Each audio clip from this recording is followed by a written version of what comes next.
What life principle are you struggling with that is reflective of the struggle you're having with your health, with your body?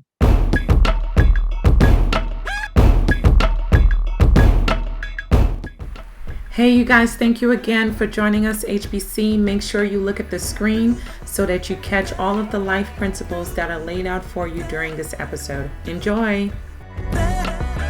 So, you guys, at the end of last year, I came across a post by Tracy Ellis Ross, and I'm going to paraphrase it, but it basically said that things that we encounter when it comes to our health are oftentimes reflective of key principles in our lives.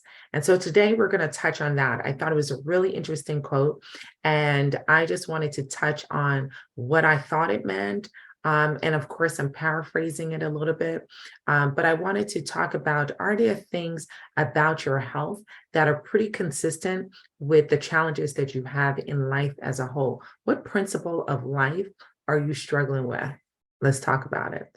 So we had another topic prepared for today, but the person couldn't do it. And so you're stuck with me.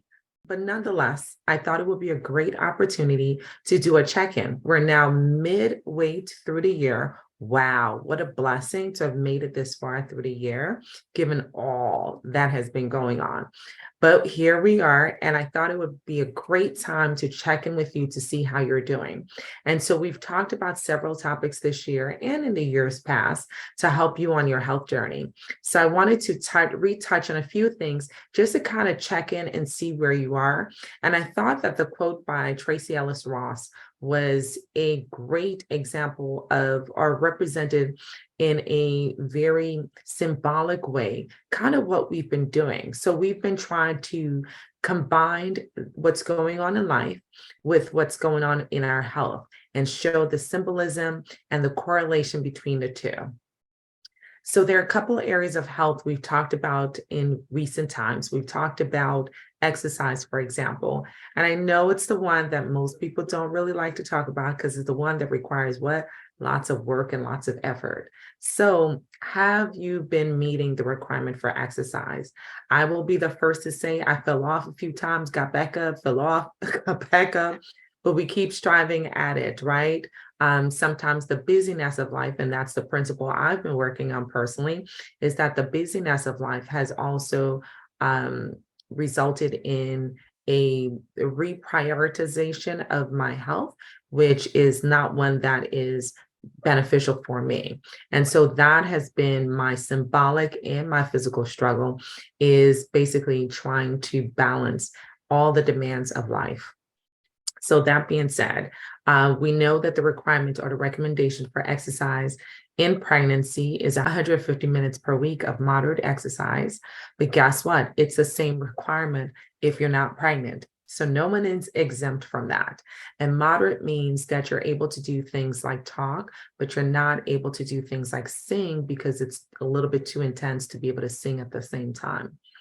So that means a casual walk is not considered to be what we consider to be moderate, but maybe a little bit of a faster paced walk would meet that requirement.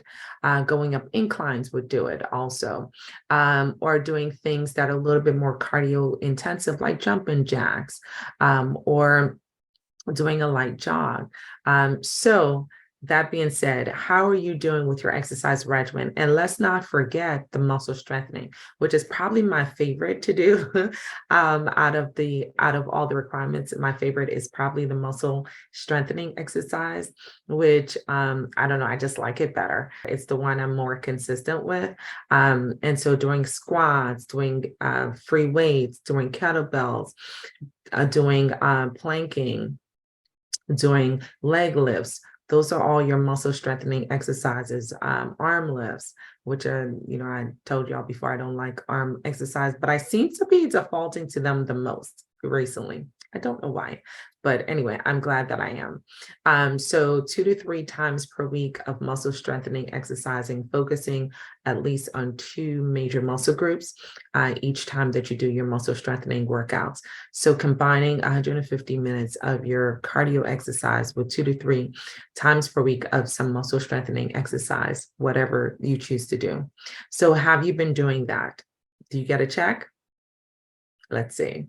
So I want you guys to definitely give us some idea of how you're doing below in the comments, because we want to see what areas as a community we should focus on more in the upcoming months.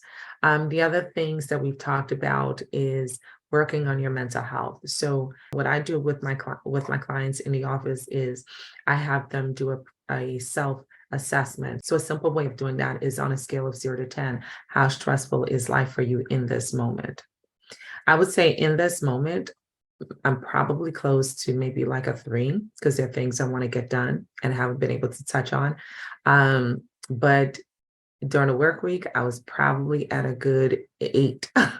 I was, I could tell you for sure, I definitely at an 8, probably crossing over to 9 on Friday evening at work, because I couldn't get something to be accepted by the software, and it was a hard stop and I couldn't go home. So in that moment, I was an 8, but I knew in that moment that I was an 8. So I was very much self-aware, and that's really the key of mental health assessment is, are you self-aware?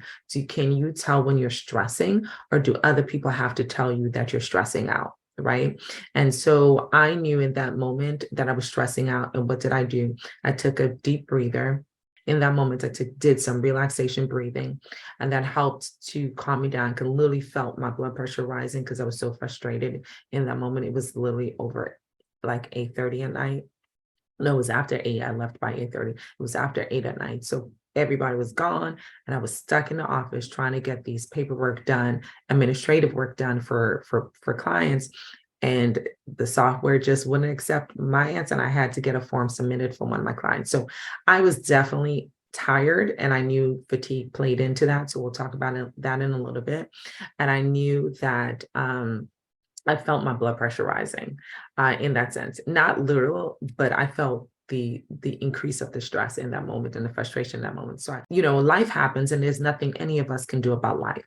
The only thing we can do is how we respond to the stressors that we encounter in life. So in that moment, I knew that I was stressing out, and I responded by doing relaxation techniques, by using my breathing to calm myself down, to refocus.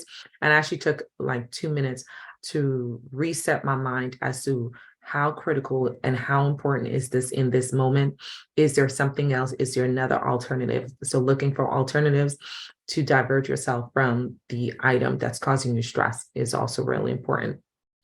So I was able to do that in a moment, refocus, and I ended up not completing that particular form, but did something else that can probably solve the issue. And I'm hoping did solve the issue. I'll find out next week. But I was able to get myself to the end point, which is being able to leave and go home. There were other items I needed to do or wanted to do, but in that moment, because I felt my stress level was already high, I knew for my mental health and my self-care, I had to leave the office. So I left the office. Okay.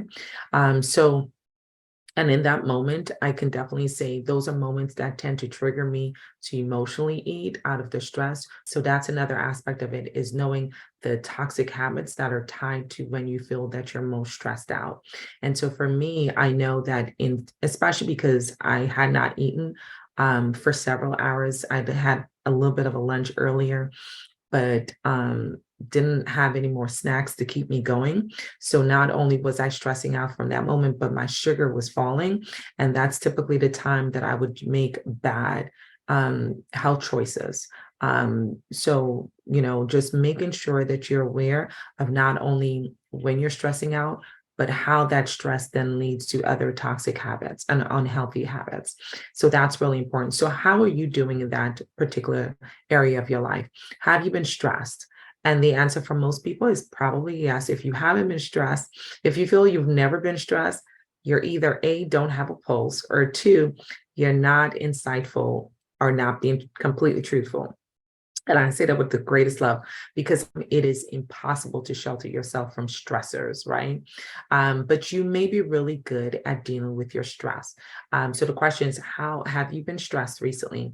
How were you self-aware that you were stressed out? And how did you respond to that stress? And what toxic habits were you able to avoid by being self-aware and by de-stressing in that moment? So you don't have to let us know the details, just I want you to think about these things, right? And where are you now? Are you in a moment that's stressing you out? Are you self-aware in this moment? And what are you doing to actively de-stress? And if you're not in a stressful moment, then congrats to you that you're in the peaceful moment of life, that there is no stresses acutely coming at you. And that's a wonderful thing. But in this moment, also do a lot of self-care to recover the mind, recover the body from the stressors it has experienced throughout the week. And then you are, again, prepared to start the new week to be able to deal with the stresses of life. And I should also add that don't forget stretching, right? So our muscles tend to tense when we're stressed out. That is a natural response to stress. So making sure that we actively stretch, not just exercising, but even as a daily practice, it is really good to actively stretch and get those muscles to relax again. Let your body know it's safe. The environment is safe and it's okay to relax. We don't have to be on the fight mode, right? Get those stress hormones to restabilize. We're not, again, we mentioned in several episodes, our bodies are not meant to endure chronic stress.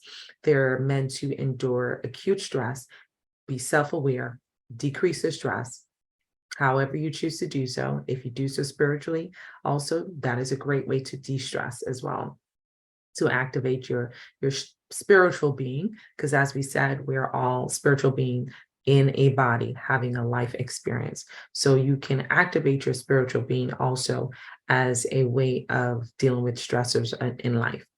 So that being said, let's talk about hydration.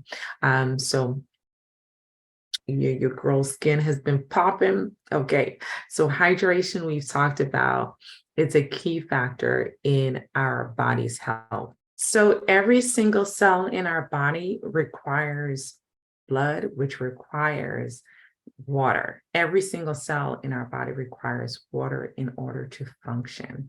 There is no exemption. So water literally is our lifeline in terms of key fluids that we should be consuming in sufficient amount in order for us to adequately function. So in order for your bowels to function, your brain to function, your kidneys to do their job, we need to be able to lubricate the organs like our lungs so that they function and are able to slide against surfaces. We're able to cushion our brain so it's protected. We're able to also give it the fluid needed to do the work, to do our thinking process and everything that's required of it, memorizing things, thinking, recognizing things, learning things. Our brain needs fluid. Let's break it down. So the kidneys, which are really important for detoxifying the body in addition to the liver, the kidneys, for example, will filter at least over a liter per minute. So that's at least 1.2 to 1.3 liters per minute of blood. And then when you talk about our heart is pumping 5 liters per minute in the average person. So that means if you don't have enough fluid, there's not enough for the heart to pump. And out of that 5 liters per minute, 15 to 20% of blood output goes to the brain. So without sufficient hydration, these organs and critical organs are not able to adequately function. So when we talk about loving on ourselves, think of, for me, I think of every time I drink fluid that I'm literally bathing my organs and saying to them, I love y'all, the work that y'all are doing to keep me alive every single day. I'm going to do my part to make sure that you are healthy. And of course, our skin reflects when we are hydrating very well. If we're not well hydrating, then our skin will tell all our business, okay? Not only that, but your bowel also. So if you're constipated, a lot of times it's just simply fixed with hydration. So making sure that every single organ is getting the fluid that it needs to do the work that we require of it. So again, telltale signs is not only signs of thirst. And so people always say to me, oh, but I don't get thirsty often, so I must be hydrating well. Not true. So thirst is an alarm, right? So thirst is an alarm. It is not an indicator. It is an alarm system that is telling you that your body is insufficient of fluid. You don't want that alarm to constantly be going off to tell you that it's time to drink some fluids. What you want is to live a life where that alarm never goes off because you're so proactive about drinking enough fluid each day. So keep in mind, every single organ in your body, every single cell in your body requires water to function. And when you don't have sufficient water, yes, you may get thirsty, but it also affects the way you process, the way you concentrate, affects the function of your kidneys that can actually be injured by not getting enough fluid, affects the ability of your heart to function. Some people will get palpitations when they're dehydrated, affects the ability of your colon to function. People will oftentimes get constipated when they're dehydrated or not adequately hydrating. Your skin will start to show signs of dehydration. So you want to make sure, and sometimes your eyes will get dry, and eye dryness sometimes can be due to insufficient hydration. So we want to proactively hydrate each and every day. Don't wait for your alarm system called thirst to go off. That is an alarm. It's saying danger. It's not an indicator. Got it? All right. So let's talk about rest. So this, you guys, I've shared with you, I've been working on rest. That has been my Achilles heel. And it goes hand in hand, right? Busy, not resting enough. But your girl is getting some rest, okay? I may not be doing as great on the weekdays as I do on the weekends or on, my off days, but I do rest. I do rest. And when I'm tired, I do lay that head down. So why is rest so important? So one of the things that I noted that is a sign when I'm not resting well is my concentration is off. Word finding becomes harder. Remembering things become definitely harder when I'm not getting enough rest. So what are the signs for you when you're not getting enough rest? For some people, maybe irritability, right? It may be irritability. And I didn't mention this before, but for Black and brown women, sometimes when our mental health is off, we get irritable. So not just thinking that somebody is just a moody person, right? And sometimes people just assume that women are on our cycles. No, most of the time it's not due to something that's organic, it's due to something that's more mental health. That's more psychological. And so being aware of things like what is our character? How do our health change when we're not getting enough rest, right? So I will definitely tell you, I sometimes get palpitations when I'm not rested enough. Also, I get headaches as well. Thankfully, not my migraines, but I get stress headaches or tension headaches when I'm not rested enough. I can tell you that I don't get as irritable, but I definitely feel like my concentration is off and my memory is off when I'm not well rested. And you just don't feel great, right? You feel heavy, your body feel heavy. And sometimes muscle soreness because you woke up and your muscles didn't have time to rest. For those who have chronic diseases, rest is so important for blood pressure control, and rest is so important for diabetic control. And so if you are constantly eating well, doing all the things you need to do, but you're not resting well and your fasting sugars are constantly elevated, it may be because your body's not getting enough rest to process your sugars overnight. And so they're truly not fasting because you haven't really fasted. Right? Okay. And so some people with diabetes struggle with constant elevation of their fasting sugars. Well, fasting means that you truly fasted. If you didn't get enough rest overnight, that's not a fasting sugar, right? So fasting requires at least 8 to 10 hours of rest, of not eating, and ideally of resting. And so if you're not getting enough rest overnight, and if you're not truly getting that 8 to 10 hours of not consuming foods, then the finger sticks that you're doing in the morning are elevated because they're not fasting finger sticks. All right. So that being said, now let's talk about how many fruits and vegetables you're consuming each day. And so one of the things that we oftentimes overlook is nutrition. Like oftentimes we eat and we consume food, but we're not intentional about using our food as medicine and using our food as nutrition. And so you are fighting diseases. You can't get good control of chronic diseases. Your mood is off, or you're just not functioning very well.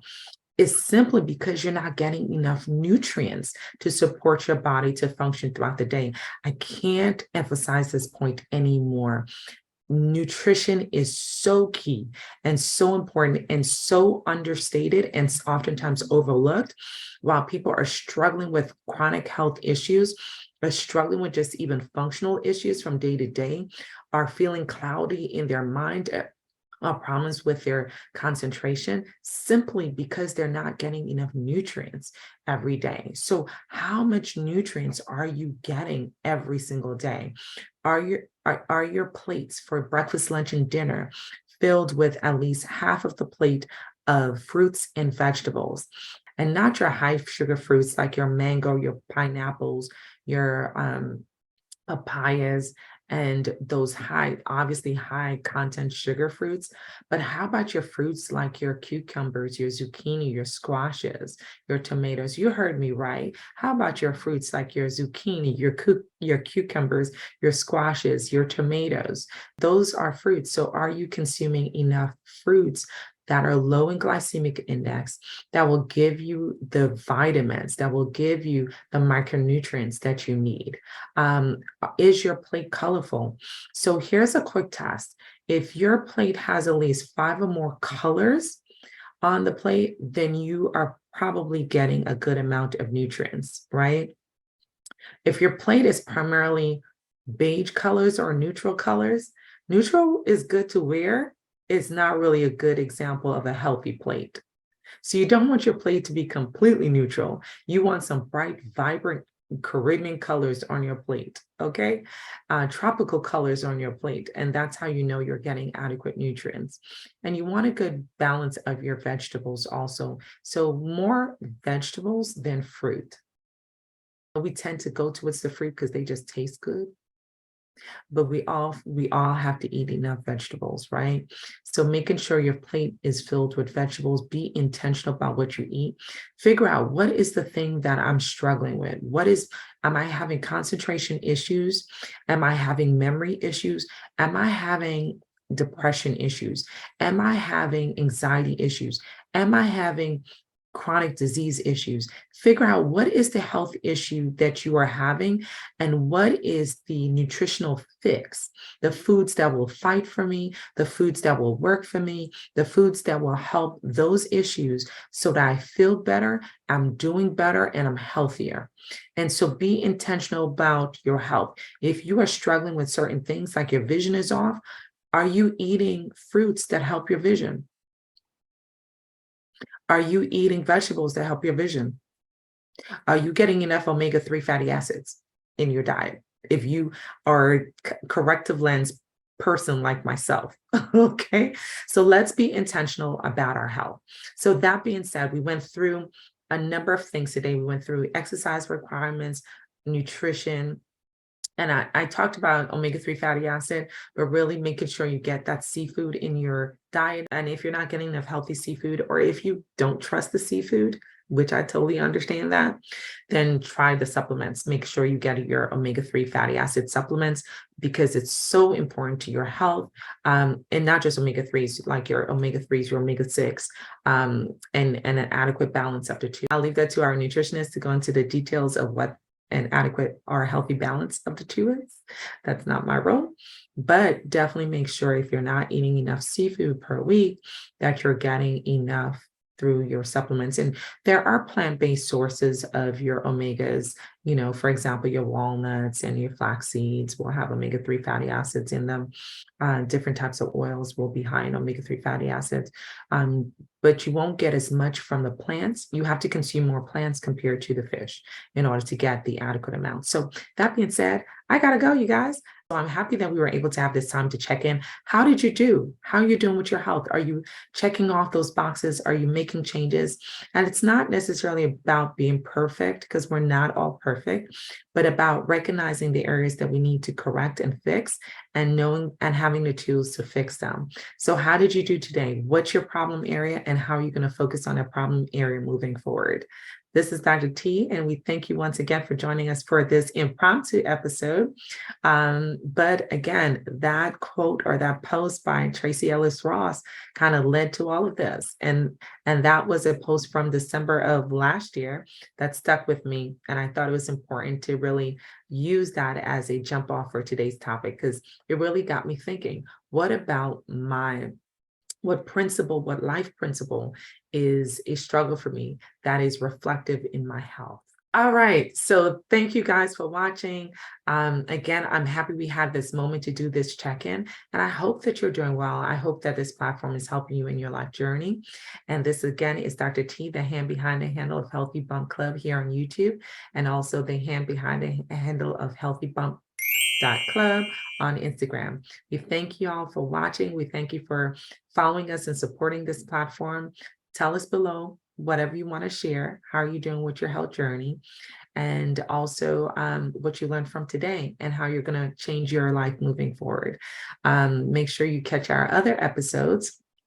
And also, thank you guys for financially supporting us, whether you're supporting us through our apparel, and we do still have apparel left. It's about to get cool again, or perhaps you want to exercise to some music. Make sure you check out our Apple link below. And you can also directly support us by donating. So we hope to see you at the next episode. Have a wonderful, wonderful week. This again is Dr. T, and I'm signing out, and I'll see you in next episode.